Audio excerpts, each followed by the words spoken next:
Assalamualaikum warahmatullahi wabarakatuh.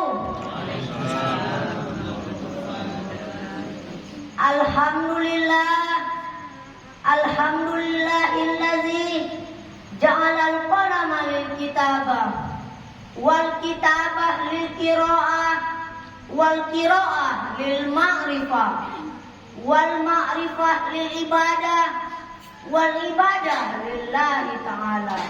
Summa salatu wassalamu ala rasulillah Muhammad ibni Abdillah. Amma ba'd. Yang pertama yang saya hormati bapak-bapak, ibu-ibu dan seluruh hadirin rahimakumullah. Yang pertama, marilah kita panjatkan puji syukur kehadirat King of the King, the love and the world, the creator of everything in this universe is Allah Subhanahu wa ta'ala. Biqaulina alhamdulillah. Salawat beriringkan salam semoga selalu terlimpah curahkan kepada sang proklamator kemerdekaan Islam yang terkenal dengan sistem dakwah, mengajak bukan mengejek, merangkul bukan memukul, yang mengkafirkan Islam bukan mengkafirkan yang sudah Islam, yakni Habibana wa Nabiyana Muhammad sallallahu alaihi wasallam. Hadirin rahimakumullah. Berdirinya saya di sini akan menyampaikan pidato singkat yang berjudul keutamaan sholat. Keutamaan sholat ini sangat berkaitan erat dengan peristiwa Isra dan Mi'rajnya Rasulullah sallallahu alaihi wasallam. Karena pada peristiwa Isra dan Mi'raj Rasulullah menerima perintah sholat dari Allah Subhanahu wa taala. Hadirin rahimakumullah. Salat memiliki banyak sekali keutamaan. Karena dalam segi penerimanya saja salat itu sudah istimewa. Allah perintahkan kita bayar zakat. Allah perintahkan kita puasa, cukup turun ayat. Ya ayyuhallazina amanu kutiba alaikumussyam.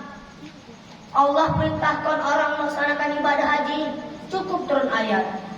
Dan Allah perintahkan kita puasa, cukup turun ayat. Akan tetapi Allah perintahkan kita sholat, tidak cukup cuma sekedar turun ayat. Akan tetapi Nabi Muhammad langsung dipanggil oleh Allah naik ke Sidratul Muntaha. Begitulah kita kedudukan agama sama dengan kedudukan sholat. Kedudukan agama sama dengan kedudukan kepala dalam anggota badan manusia. Kita yakin kalau manusia tidak punya sebelah kaki, barangkali masih bisa hidup. Betul? Manusia tidak punya sebelah telinga, barangkali masih bisa hidup. Tapi kalau manusia tidak punya kepala, umpamanya masih hidup juga, barangkali itu kuntilanak, keturunan kuntilanak. Begitulah kita lihat kedudukan sholat di dalam agama, begitu pentingnya, sampai-sampai untuk menerimanya saja Allah langsung memanggil Nabi kita, Nabi Muhammad sallallahu alaihi wasallam. Hadirin rahimakumullah. Lalu apa saja keutamaan-keutamaan dalam sholat itu sendiri? Yang pertama, sholat mengajarkan kita satu sifat yang disebut rendah hati. Rendah hati yang bagaimana? Coba kita perhatikan hadirin. Anggota badan kita yang paling kita hormati adalah kepala. Betul? Kalau bergurau dengan teman, dipukulnya tangan kita, kita masih bisa senyum. Ditendangnya kaki kita, masih bisa senyum. Tapi kalau sudah kepala yang begitu kita hormati, pasti kita marah. Betul? Akan tetapi di saat kita sujud di hadapan Allah Subhanahu wa taala, kepala kita sama rendahnya dengan telapak kaki. Betul? Makna inilah yang menjadikan orang sholat menjadi rendah hati. Dalam artian selesai sholat kita kembali ke masyarakat, sehingga sifat sombong yang ada dalam diri kita itu hilang. Hadirin rahimakumullah. Yang kedua, salat mengajarkan kita satu sifat yang salat mengajarkan kita untuk ikhlas dalam berbuat tanpa pamrih.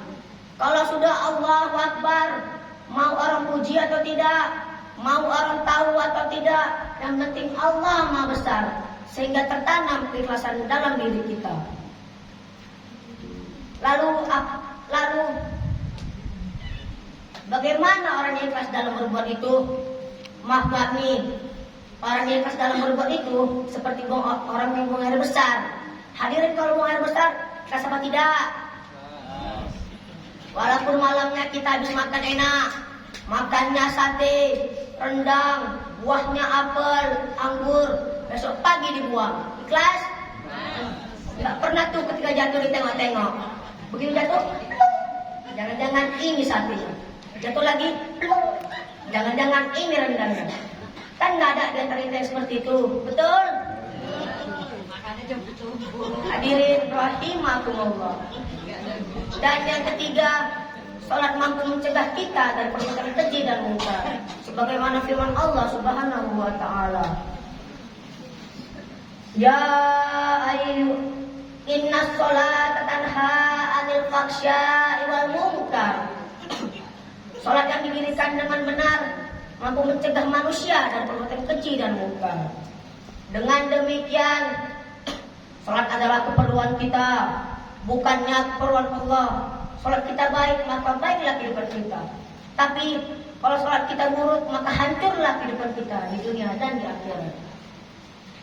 Hadirin rahimakumullah. Mungkin hanya ini dapat saya sampaikan. Kurang dan lebih saya mohon maaf. Dan pada Allah saya mohon ampun. Akhir kata, jagalah salat kita walaupun kita bukan orang baik. Karena kelak salat itulah yang menjadikan kita orang baik. Assalamualaikum warahmatullahi